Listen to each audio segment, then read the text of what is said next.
दोस्तों 1 फरवरी को आने वाले बजट से पहले सरकार के पिटारे से एक ऐसी खबर निकली है जिसने बाजार में हलचल मचा दी है। पहली बार एक ऐसी स्कीम आ रही है जिसके लिए सरकार ने 25,000 करोड़ रुपए का भारी भरकम फंड तैयार रखा है।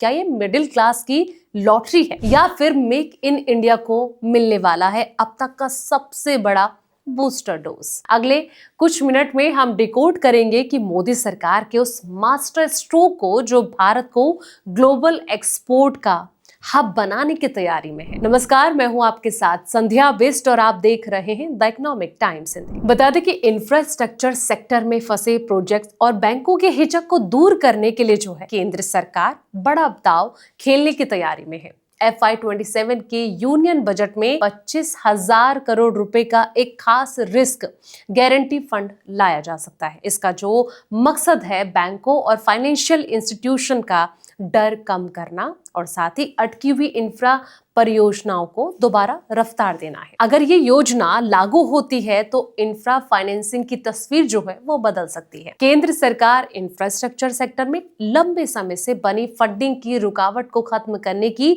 दिशा में एक अहम कदम उठाने पर विचार कर रही है। एक रिपोर्ट के मुताबिक सरकार जो है वो 25,000 करोड़ रुपए का एक रिस्क गारंटी फंड बनाने पर काम कर रही है, जिसे FY27 के यूनियन बजट में पेश किया जा सकता है। ये जो फंड है खास तौर पर उन इंफ्रा प्रोजेक्ट्स के लिए होगा जो कि फाइनेंसिंग की जो दिक्कतें हैं इनकी वजह से अटक गई हैं।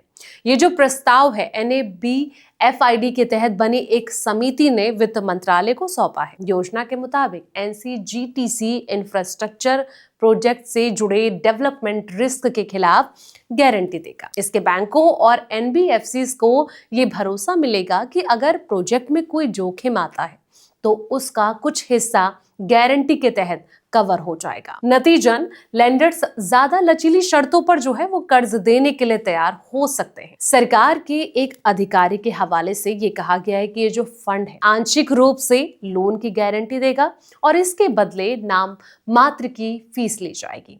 हालांकि इससे कर्ज की लागत जो है वो थोड़ी बढ़ सकती है, लेकिन माना यह जा रहा है कि लैंडिंग रेट्स पर इसका जो असर है वो सीमित रहेगा। असल फायदा ये होगा कि बैंक बड़े एक्सपोजर लेने से नहीं डरेंगे और इंफ्रा प्रोजेक्ट के लिए क्रेडिट फ्लो बढ़ेगा। ये पूरी पहल ऐसे समय पर आ रही है जब इंफ्रा सेक्टर लंबे समय से देरी, लागत बढ़ने और साथ ही ऊंची ब्याज दरों की मार झेल रहा है। सरकारी अनुमान बताते हैं दोस्तों कि 2030 तक भारत को करीब $2.2 ट्रिलियन के इंफ्रास्ट्रक्चर निवेश की जरूरत होगी ताकि देश $7 ट्रिलियन की इकोनॉमी बनने के लक्ष्य को हासिल कर सके। इसके बावजूद प्राइवेट निवेशक और बैंक बड़े प्रोजेक्ट में हाथ डालने से बच रहे हैं। FY26 में सरकार ने कैंपस के लिए 11.21 ट्रिलियन रुपए का आवंटन किया, जो कि GDP का करीब 3.1% है। पिछले बजट में ये 11.11 ट्रिलियन रुपए का GDP लगभग 3.4% था। यानी कि सरकारी खर्च ऊंचा है, लेकिन जमीनी स्तर पर